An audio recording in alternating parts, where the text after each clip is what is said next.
யாரை பற்றியுமே சொல்லி வீடியோ போட மாட்டேன். ஆனால் ஒரு விஷயம் எனக்கு தெளிவாக புரிஞ்சுது. இது விமன்ஸ் டேக்கு உண்டான மெசேஜாக கூட இருக்கட்டும் இந்த வீடியோ. அதுக்காக தான் நான் இப்போ வீடியோ போடுறேன். வீடியோ ஃபுல்லாக ஸ்கிப் பண்ணாமல் பாருங்கள். ஒரு பொண்ணை பற்றி எல்லாருமே என்ன நினச்சிட்டு இருக்கீங்கன்னு எனக்கு தெரியல. ஒரு பொண்ணு ஓடி ஓடி உழைக்கிறா, பிள்ளைக்காண்டி படிக்க வைக்கிறா, சம்பாத்தியம் பண்ணுறா, சம்பாத்தியம் பண்ணதை சேர்த்து வைக்கிறா, பிள்ளைய நல்லபடியாக வளர்க்குறா. சரியா? ஒரு பொண்ணுக்கு புருஷன் இல்லை டைவர்ஸ் பண்ணிட்டான், விட்டுட்டு போயிட்டான் அப்படின்னா அந்த பொண்ணு வாழ்க்கையில் தனி மரமாக இருந்து சுற்றி முற்றிலும் அக்கம் பக்கத்தில் உள்ளவங்க தப்பாக பேசுவாங்க. ஒரு பொண்ணு தனியாக இருந்தாலே தப்பாக பேசக்கூடிய சமுதாயம். அதுவும் இல்லாமல் அந்த பொண்ணுக்கு யாரும் இல்லை. இன்னும் நிறைய பேர் ஆள் இல்லாத தோட்டத்துக்கு நான் காவல்காரனாக இருக்கலாமா அப்படின்னு இந்த ஆம்பளைகள் இந்த மாதிரி கேள்வி கேட்பாங்க. எல்லா கேள்விகளையும் கடந்து ஒரு பொண்ணு தனித்து நிற்கிறா அப்படின்னா அவளுக்குள்ள திறமைகள் வெளிப்படுது. அவளாலையும் யூடியூப்பில் ஃபேஸ்புக்கில் சம்பாத்தியம் பண்ண முடியுது. பிள்ளைகளுக்காண்டி தான் அவள் எல்லாம் ஓடி ஓடி சம்பாத்தியம் பண்ணுதான். சரியா? ஆனால் அப்படிப்பட்ட பொண்ணை நான் லவ் பண்ணுறேன்னு சொல்லி கல்யாணம் பண்ணிக்கிறேன்னு சொல்லி ஒருத்தவங்க வராங்கன்னா அவங்க ஏன் வராங்க? நம் பிள்ளை பெரிய பிள்ளையாயிட்டு வளர்ந்துட்டு அப்போ கல்யாணம் பண்ணிக்கிறேன்னு ஒருத்தவங்க வராங்க, லைஃப் பார்ட்னராக வராங்கன்னா அவங்கக்கிட்ட என்னென்ன குவாலிட்டிஸ் இருக்குங்கிறத பார்க்கணும். ஃபஸ்ட்டு பிள்ளையும் அவங்களையும் வச்சு ஒழுங்காக பார்ப்பாங்களா? நம்ம அம்மா அப்பா மாதிரி செலவு பண்ணுவாங்களா? கடைசி வரை நல்லா வச்சு பார்ப்பாங்களா? இப்போ நம்ம அப்பான்னா எப்படி குடும்பத்துக்காண்டி காய்கறி வாங்கி போடுறாங்க, அப்புறம் ப்ரொவிஷன் வாங்கி போடுறாங்க, கரண்ட் பில் கட்டுறாங்க, வீட்டு வாடகை கொடுக்குறாங்க, பிள்ளைகளை படிக்க வைப்பாங்க. புருஷன் இல்லைன்னா அப்பா அம்மா தான் பார்ப்பாங்க. ஒரு பொண்ணுக்கு சேஃப்டி புருஷன். அந்த புருஷங்கிற உறவு விட்டுட்டு போயிடுச்சுன்னா அப்பா தான் அந்த பொண்ணுக்கு பாதுகாப்பு. அப்பா மாதிரி ஒருத்தவங்க நம்மளை பார்த்துப்பாங்களா? இவங்க எல்லாமே செலவு பண்ணுவாங்களா? பிள்ளைகள் படிப்பு செலவு. ஒரு பொண்டாட்டினா கல்யாணம் பண்ணால் தாலி கட்டினா மட்டும் கிடையாது, அந்த குடும்பத்தில் எல்லா செலவுகளையும் ஏற்றுக்கிடணும். ஒரு நல்ல ஆண்மகன்னா எப்படி இருக்கணும் தெரியுமா? குடும்ப செலவுகளை வேலைக்கு போய் அந்த வேலையில் எவ்வளோ சம்பளமோ குறைய வருதோ நிறைய வருதோ அந்த சம்பளத்துக்குள்ளே நான் பட்ஜெட் போட்டு குடும்பத்தை நடத்துவேன்.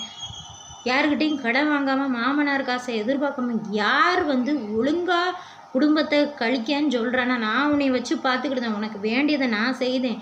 நீ படிக்கிறியா படி, வேலைக்கு போறியா போ, பிஸ்னஸ் பண்ணுறியா பண்ணு, உன் பிள்ளைக்கு செலவு பண்ணு, சேர்த்து வை, நகை போட்டு கல்யாணம் பண்ணி கொடு, எல்லாத்துக்கும் நான் சப்போர்ட் பண்ணுறேன், நான் நல்ல மாப்பிள்ளையை தேடி கொடுக்குறேன் அப்படின்னு யார் ஒருத்தவங்க சொல்கிறாங்களோ அவங்க தான் நல்லவங்க. அப்படி இல்லாமல் உங்களையும் பிள்ளைகளையும் வெளியே கூட்டு போய் ஆசை வார்த்தை காட்டி சாப்பாடு வாங்கி கொடுத்து எல்லாத்தையும் இப்போ செலவு பண்ணுற மாதிரி இருக்கும், நல்லா பார்த்துக்கிடுற மாதிரி இருக்கும். பிள்ளைகள் மனசில் அப்பா இல்லையேன்னு ஒரு வருத்தம் இருக்க தான் செய்யும். அப்பா இருந்திருந்தாங்கன்னா வெளியே கூட்டு போவாங்க, ஸ்நாக்ஸ் வாங்கி கொடுப்பாங்க தான். நம்மளுக்கு யாருமே இல்லையே. அந்த ஏக்கத்தை பயன்படுத்தி நிறைய பேர் அந்த பொண்ணை கல்யாணம் பண்ணிக்கிறேன்னு சொல்லுவாங்க. ஏன் கல்யாணம் பண்ணிக்கிறேன்னு சொல்கிறாங்கங்கிறத அந்த பொண்ணு யோசிச்சு பார்க்கணும். ஒருவேளை நம்ம நல்ல பிஸ்னஸ் பண்ணுறோம், சம்பாத்தியம் பண்ணுறோம், அதுக்காக அவங்க கல்யாணம் பண்ணுறேன்னு சொல்கிறாங்களா? நம்மகிட்ட உள்ள காசுக்காண்டி கல்யாணம் பண்ணுறேன்னு சொல்கிறாங்களா? முக்கால்வாசி ஆண்கள் பெண்களை மணி மேக்கிங் மிஷினாக தான் பார்க்குறாங்க. அவளுக்கும் ஒரு மனசு இருக்கும், அவளுக்கும் வாழ்க்கையில் ஒரு அமைதியாக இருக்கணும், நிம்மதியாக வாழணும், சந்தோஷமாக வாழணும்.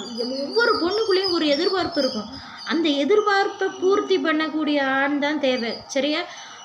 ஆனால் நல்ல பிஸ்னஸ் பண்ணுறா, சம்பாத்தியம் பண்ணுறா, அதனால் நான் உன் பிள்ளையை ஏற்றுக்கிறேன், உன் பிள்ளைக்கு அப்பாவை இருக்கிறேன், உங்களை நல்லா பார்த்துக்கிறேன்னு சொல்கிறாங்க. வார்த்தைகளில் மட்டுமே இருக்காங்களா? செயலில் யார் காட்டுறா? உங்களுக்கு செலவு பண்ணுறாங்களா? உங்கள் அம்மா அப்பா வீட்டில் இருந்த மாதிரி அதை விடவும் அதிகமாக நல்லா பார்த்துக்கிடுறாங்களா? எந்த வித கெட்ட வார்த்தையும் யூஸ் பண்ணாமல் இருக்கிறாங்களா? கேரக்டரை டேமேஜ் பண்ணாமல் இருக்காங்களா? பழைய பாஸ்ட் லைஃப்பை பற்றி பேசாமல் இருக்காங்களா? உங்களை சந்தேகப்படாமல் இருக்காங்களா? இல்லை நீங்கள் இப்போ படிக்கிறீங்க, இல்லை ஏதாவது வேலைக்கு போகிறீங்க, இல்லை பிஸ்னஸ் பண்ணுறீங்க, அதை பார்த்து பொறாமப்படாதவங்களாம் இருக்கணும். பிள்ளைகளை நல்லா படிக்க வச்சு நீங்கள் நல்லா கொண்டு வருவீங்க. அந்த பிள்ளைகளோட வளர்ச்சிக்கு சப்போர்ட்டாக இருக்கணும், உங்களோட வளர்ச்சிக்கு சப்போர்ட்டாக இருக்கணும். அப்படிப்பட்ட ஆண்மகன் தான் லைஃபுக்கு தகுதியானவங்க. குடும்ப தலைவனாக இருக்கிறதுக்கே தகுதி. குடும்ப தலைவனாக எப்படி இருக்கணும் தெரியுமா? ஒரு நல்ல ஆண்மகன் உண்மையாக இருக்கணும், நேர்மையாக இருக்கணும், ஒழுக்கமாக இருக்கணும். இந்த உண்மை நேர்மை ஒழுக்கங்கிறது சும்மா நம்மளை நல்லா பார்த்துக்கிறது வாய் வார்த்தையில் சொல்கிறது மட்டும் ஆகாது. நம்மளையும் நம்ம பிள்ளைகளையும் நல்லா பார்த்து படிக்க வச்சு வளர்ச்சிக்கு சப்போர்ட்டாக இருக்கணும். கடைசி வர கூட இருந்து காலம் கழிக்கணும்னு நினைக்கிறவங்க பொண்ணுங்க வருமானத்தில் வாழ மாட்டாங்க. நல்ல ஆண்மகன் பொண்ணுங்ககிட்ட இருந்து எதையும் எதிர்பார்க்க மாட்டாங்க. உனக்கு இவ்வளோ பாத்திர பண்டத்தை கொண்டுட்டு வா, வீட்டுக்கு தேவையான திங்ஸை கொண்டுட்டு வா, நகையை கொண்டுட்டு வா, உன் அம்மா வீட்டில் அப்பா வீட்டில் என்ன சேர்த்து வச்சுருக்காங்க அது எல்லாத்தையும் வாங்கிட்டு வான்னு சொல்கிறவன் முதுகெலும்பு இல்லாதவன். அந்த மாதிரி உள்ளவங்கள கல்யாணம் பண்ணக்கூடாது. ஆனால் நான் ஒரு விஷயம் கேட்குறேன், எனக்கு ஒரு விஷயத்தில் டவுட்டு. முகத்தை காட்டவே தைரியம் இல்லாதவங்கள எப்படி நீங்கள் நம்புறீங்க? கல்யாணம் பண்ணிட்டு வீடியோ போட்டாலும் பரவாயில்ல, கல்யாணம் ஆகிறதுக்கு முன்னாடியே உங்கள் பிள்ளைகள் கூட பழக விடுறீங்க, பேச விடுறீங்க. பிள்ளைகள் மனசில் ஒரு ஆசை உருவாகும். அதுக்கப்புறம் உங்களுக்கும் மனசில் ஆசையை உண்டு பண்ணிடுவாங்க. கடைசியில் ஏதாவது ஈகோ ப்ராப்ளம்னு வந்தால் கோவப்படுறாங்களா, என்ன வார்த்தைகள் விடுறாங்க, கெட்ட வார்த்தைகளை யூஸ் பண்ணாமல் இருக்காங்களா, இதெல்லாம் கவனிக்கணும். நீங்கள் வாழ்க்கையில் முடிவு எடுக்கும்போது பார்த்து முடிவு எடுக்கணும். ஒரு பொட்ட பிள்ளையை வச்சுருக்கீங்க, நாளைக்கு அதாவது நம்ம ஒழுங்காக இருந்தால் மட்டும்தான் நம்ம பிள்ளைகளுக்கு நல்ல பேர் கிடைக்கும். அதே இது நீங்கள் ஒருத்தரை பார்க்குறீங்க, பேசுகிறீங்க, பழகுறீங்க அப்படின்னா வீட்டுக்கு கூட்டிகிட்டு பேசாதீங்க, உங்கள் பிள்ளைகள் கூட பழக விடாதீங்க. எனக்கு என்னவோ அது நல்ல விஷயம் மாதிரி தெரியலை. அதுவும் இல்லாமல் வயசுக்கு வந்த பிள்ளைகளை தோளில் தூக்கி வச்சு அது ஒரு வீடியோ பார்த்தேன். அது எனக்கு கரெக்டாகவே படலை, மனசுக்கு கரெக்டாகவே படலை. இந்த காலத்தில் எந்த புத்தில் எந்த பாம்பு இருக்குன்னு தெரியாது, கவனமாக இருங்க. அவ்வளோதான் சிஸ்டர். உங்களுக்கு நான் டேரெக்டாக உங்கள் பேரை சொல்ல விரும்பலை. உங்கள் பேரை சொல்லி நான் வீடியோ வியூஸ் வாங்கணும்னு எனக்கு அவசியம் கிடையாது. இருந்தாலும் நல்ல விஷயத்தை யாருனாலும் சொல்லலாம். கருத்து சுதந்திரம், பேச்சு சுதந்திரம்ங்கிறது எல்லாருக்கும் இருக்குது. அதனால என் மனசில் தோணுனதை நான் சொல்கிறேன். முகத்தை காட்டவே தைரியம் இல்லாதவங்கள நம்பாதீங்க. எல்லாரையும் ஒரு சந்தேக கண் கொண்டு பாருங்கள். உங்களையும் உங்கள் பிள்ளைகளையும் ஏற்றுக்கிட்டுருன்னு சொல்கிறாங்களா, படிக்க வைக்கிறேன்னு சொல்கிறாங்களா, பேச்சில் மட்டும்தான் இருக்கா, செயலில் இருக்கான்னு பாருங்கள். அது மாதிரி நீங்கள் இப்படி பேசி வீடியோ போட்டு வெளியே போய் சந்தோஷமாக இருக்கேன்னு வீடியோ போடுறீங்க. இப்படி பேசிக்கிட்டே இருக்காமல் உடனே கல்யாணம் பண்ணுங்கள். ரிஜிஸ்டர் ஆஃபீஸ்லேயோ கோயில்லையோ கல்யாணம் பண்ணுங்கள். கல்யாணம் பண்ணி அவங்களோட பிஹேவியர் கேரக்டர் எப்படி இருக்குன்னு பாருங்கள். உங்கள் பிள்ளைகளுக்கு உங்களை நல்லா பார்த்துக்கிடுறாங்களா, செலவு பண்ணுறாங்களா, மெயினாக அதை பாருங்கள். எதுவுமே செலவு பண்ணலை, பொண்டாட்டியோட வருமானத்தில் உங்கள்கிட்ட மட்டுமே காசை பிடுங்கிட்டு நீங்கள் பிள்ளைகளுக்கு சேர்த்து வைப்பீங்க. அந்த காசை பிடுங்கி, அதாவது பொண்டாட்டியோட வருமானத்தில் வாழ்கிறவன் நல்ல ஆண்மகனே கிடையாது. என்னைய கேட்டால் அப்படி தான் நான் சொல்லுவேன். சரியா? அதனால் பெண்கள் கஷ்டப்பட்டு உழைச்சி பிள்ளைகளுக்காண்டி உழைக்கிறாங்க. அது எதுக்கு ஆண்களுக்கு கொடுக்கணும்னு நான் கேட்குறேன். நீங்கள் கொடுத்தா அவளும் கொடுப்பா, நீங்கள் செஞ்சால் அவளும் குடும்பத்தை பார்த்துக்கிடுவா. குடும்ப செலவுகளை 2 பேரும் சேர்ந்து அதில் வர்ற பிரச்சனைகளை பாதி ஷேர் பண்ணி தான் சமாளிக்கணும். இது லைஃபு, பிஸ்னஸ் கிடையாது. நீங்கள் பண்ணுற பிஸ்னஸ் கிடையாது. லைஃப் பார்ட்னருங்கிறது எல்லாத்துலேயும் பாதி ஷேரு. அதாவது புருஷன் இல்லைன்னா புருஷனோட சொத்துல பொண்டாட்டிக்கு எப்படி உரிமை இருக்கோ அதே போல தான் பொண்டாட்டி சம்பாத்தியம் பண்ணுறதுலேயும் புருஷனுக்கும் பங்கு இருக்குது, உரிமை இருக்குது. ஆனால் அவளோட வளர்ச்சிக்கு கூட இருந்து சப்போர்ட் பண்ணணும். அவளுக்கும் அவள் பிள்ளைக்கும் செலவு பண்ணியிருக்கணும். அப்படின்னா தான் அவள் பதிலுக்கு கொடுப்பா, செய்வா.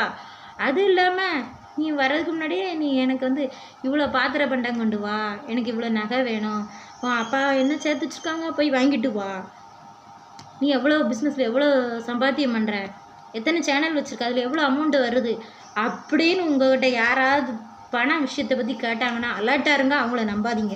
அவ்வளோதான் சொல்லுவேன். ஏன்னா முக்கால்வாசி ஆண்கள், நான் எல்லா ஆண்களையும் நல்ல ஆண்களை நான் சொல்லலை, முக்கால்வாசி ஆண்கள் ஒரு சில பெண்களும் அப்படி தான் இருக்காங்க. பணம் தான் முக்கியம்னு நினைக்கிறாங்க. பணம் தான் முக்கியம் நினைக்கிறவங்க வாழ்க்கைக்கு தேவை கிடையாது. மணி மைண்டட் பர்சன்ஸ் என்றைக்குமே எதையோ ஒரு விஷயத்தை எதிர்பார்த்து தான் நம்ம கூட வருவாங்க, பேசுவாங்க, பழகுவாங்க. கடைசியில் நம்ம ரூபா கொடுத்து ஒரு உறவை தக்க வைக்க முடியாதுங்க. அரிசி கொடுத்து அக்கா வீட்டில் உறவு எதுக்குன்னு சொல்லுவாங்க, ஒரு பழமொழி இருக்குது. நீங்கள் ரூபா கொடுத்தா தான் அந்த அன்பு காட்டுவாங்களா? ரூபா கொடுத்து எல்லாம் செஞ்சால் தான் அவங்க உங்கள் கூட இருப்பாங்களா? அப்போ ரூபா கொடுக்கல, அவங்க எதிர்பார்த்தது கிடைக்கலன்னா ஒரு நாள் விட்டுட்டு ஓடி போகிறதுக்கும் சான்சஸ் இருக்குது. அந்த மாதிரி சூழ்நிலைகளை உங்களுக்கு நீங்களே உருவாக்கிக்கிடாதீங்க. அவ்வளோதான் சொல்லுவேன். ஒரு பொட்ட பிள்ளையை வச்சிட்டு இருக்கீங்க, அந்த பிள்ளையை நல்லா படிக்க வச்சு மார்க் எடுக்க பாருங்கள். தயவு செஞ்சு அந்த பிள்ளைய வீடியோவில் காட்டாதீங்க. படிக்கிற பிள்ளைகள் மனசை பாதிக்கும். படிப்பில் டிஸ்ட்ராக்ஷனை உண்டு பண்ணாதீங்க. யூடியூப்புங்கிறது எல்லாருக்கும் பேஷன், அதில் சம்பாத்தியம் பண்ணலாம். யார் வேணாலும் சின்ன பிள்ளைகள் கூட அதில் பிஸ்னஸ் பண்ணுது, அதுகளோட திறமைகளை காட்டுது. ஆனால் வந்து இங்கே ஒரு விஷயத்தை நான் சொல்கிறேன், படிப்பு பாதிக்கிற அளவுக்கு எதுவுமே இருக்கக்கூடாது. அப்படி ஒரு யூடியூப் வந்து வீடியோவில் உங்கள் பிள்ளைகளை காட்டாதீங்க. எனக்கு என்னவோ அது நல்ல விஷயமா தெரியல. யூடியூப் கம்யூனிட்டி கைட்லைன்ஸ் வந்துடும், அதனால சொல்கிறேன், பிள்ளைகளை காட்டி வீடியோ போடாதீங்க. தயவு செஞ்சு உங்களோட வீடியோ வியூஸ் போகணுங்கிறதுக்காண்டி ஃபேமிலி மெம்பர்ஸை காட்டுறது, பிள்ளைகளை காட்டுறது, இந்த மாதிரி வேலையெல்லாம் வைக்காதீங்க. உங்கள் பிள்ளைகளோட சேஃப்டிக்கு ஆபத்தாக போயிடும். இன்றைக்கி உங்களை நல்லா பார்த்துக்கிட்டு தான் உங்கள் பிள்ளைய பார்த்துக்கிட்டு தான் வருவாங்க. நாளைக்கு அப்படி வேறு மாதிரி ஆபத்தை உண்டு பண்ணினாங்க அப்படின்னா உங்கள் பிள்ளைகளுக்கும் உங்களுக்கும் தான் கஷ்டம். நான் சொல்கிறது மறைமுகமாக சொல்கிறேன், நேரடியாக என்னால் எதையும் சொல்ல முடியல. யூடியூப்பில் அப்படி டைரெக்டாக யாரையுமே சொல்ல முடியாது. இவங்க இப்படி தான் செஞ்சாங்கன்னு பேரை கூட சொல்ல முடியாது. சரியா? வாழ்க்கையில் நானும் நிறைய பிரச்சனைகளை கடந்து வந்திருக்கிறதுனால என்னோடய அனுபவங்கள்லேருந்து நான் வீடியோ போட்டுக்கிட்டு இருக்கேன். அதனால சொல்கிறேன், கேர்ஃபுல்லாக இருங்க சிஸ்டர். இவ்வளோ தான் சொல்ல முடியும் இந்த வீடியோவில். நான் சொன்னது உங்களுக்கு மனசாட்சிப்படி நியாயமாக இருந்ததுன்னா கேளுங்க. சரியா? அதுக்கப்புறம் உங்கள் லைஃப் உங்கள் கையில். அதுக்கப்புறம் வாழ்க்கை வந்து நல்லா இருக்கிறதும், நல்லா இருந்தீங்கன்னா சப்போஸ் அவர் எல்லாமே செலவு பண்ணால் உங்களை நல்லா பார்த்துக்கிட்டாருன்னா ஓகே, சரியா? ஆனால் கல்யாணம் பண்ணி வாழுங்க. கல்யாணம் பண்ணிவிட்டு வீடியோ போடுங்க, அவரை ஃபேஸ் காட்ட சொல்லுங்கள். அப்படின்னா தான் நம்புங்க. ஃபேஸ் காட்டாமல் இருக்கிறவங்க என்றைக்கு நாளும் ஏமாற்றிட்டு ஓடி போயிடுவாங்க. நம்பாதீங்க. நம்ம சேனல் பிடிச்சிருந்தால் லைக் பண்ணுங்கள். இது வீடியோ பற்றின கருத்துக்களை கமெண்டில் சொல்லுங்கள். பாய். பிடிச்சிருந்தா ஹைப் பண்ணுங்கள்.